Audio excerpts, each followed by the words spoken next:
Continuation reading from Judges chapter 18, starting with verse 26. So the Danites went their way, and Micah, seeing that they were too strong for him, turned around and went back home. Then they took what Micah had made and his priest and went unto Laish against the peaceful and unsuspecting people. They attacked them with the sword and burned down their city. There was no one to rescue them because they lived a long way from Sidon and had no relationship with anyone else.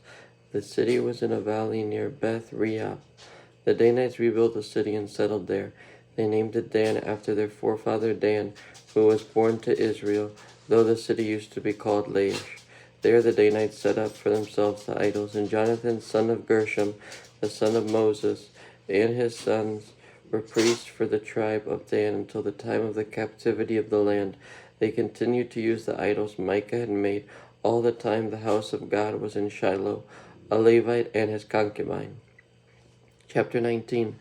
In those days Israel had no king. Now a Levite who lived in a remote area in the hill country of Ephraim took a concubine from Bethlehem in Judah. But she was unfaithful to him. She left him and went back to her father's house in Bethlehem, Judah. After she had been there 4 months, her husband went to her to persuade her to return. He had with him his servant and 2 donkeys. She took him into her father's house, and when her father saw him, he gladly welcomed him. His father-in-law, the girl's father, prevailed upon him to stay, so he remained with him 3 days, eating and drinking and sleeping there. On the 4th day they got up early, and he prepared to leave. But the girl's father said to his son-in-law, "Refresh yourself with something to eat, then you can go." So the 2 of them sat down to eat and drink together. Afterward the girl's father said, "Please stay tonight and enjoy yourself." And when the man got up to go, his father-in-law persuaded him, so he stayed there that night. On the morning of the 5th day, when he rose to go, the girl's father said, "Refresh yourself, wait till afternoon."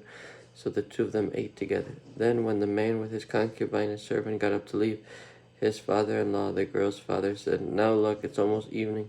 Spend the night here, the day is nearly over. Stay and enjoy yourself. Early tomorrow morning you can get up and be on your way home." But unwilling to stay another night, the man left and went toward Jabez, that is Jerusalem, with his 2 saddled donkeys and his concubine. When they were near Jabez, and the day was almost gone, the servant said to his master, "Come, let's stop at this city of the Jebusites and spend the night." His master replied, "No, we won't go into an alien city whose people are not Israelites. We will go on to Gibeah." He added, "Come, let's try to reach Gibeah or Ramah and spend the night in one of those places." So they went on, and the sun set as they neared Gibeah in Benjamin. There they stopped to spend the night. They went and sat in the city square, but no one took them into his home for the night. That evening an old man from the hill country of Ephraim, who was living in Gibeah, the men of the place were Benjamites, came in from his work in the fields. When he looked and saw the traveler in the city square, the old man asked, "Where are you going? Where did you come from?" He answered, "We are on our way from Bethlehem in Judah to a remote area in the hill country of Ephraim, where I live. I have been to Bethlehem in Judah, and now I am going to the house of the Lord. No one has taken me into his house. We have both straw and fodder for our donkeys, and bread and wine for ourselves. Your servants, me, your maidservant, and the young man with us. We don't need anything." "You are welcome at my house," the old man said. "Let me supply whatever you need.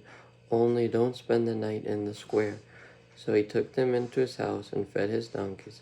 After they had washed their feet, they had something to eat and drink.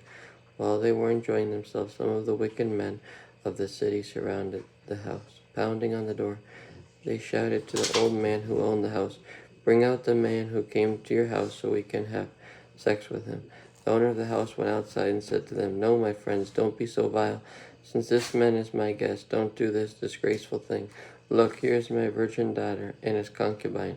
I will bring them out to you now, and you can use them and do to them whatever you wish. But to this man don't do such a disgraceful thing." But the men would not listen to him. So the man took his concubine and sent her outside to them, and they raped her and abused her throughout the night, and at dawn they let her go. At daybreak the woman went back to the house where her master was staying, fell down at the door, and lay there until daylight. When her master got up in the morning and opened the door of the house and stepped out to continue on his way, there lay his concubine, fallen in the doorway of the house, with her hands on the threshold. He said to her, "Get up, let's go." But there was no answer. Then the man put her on his donkey and set out for home. When he reached home, he took a knife and cut up his concubine limb by limb into 12 parts and sent them into all the areas of Israel.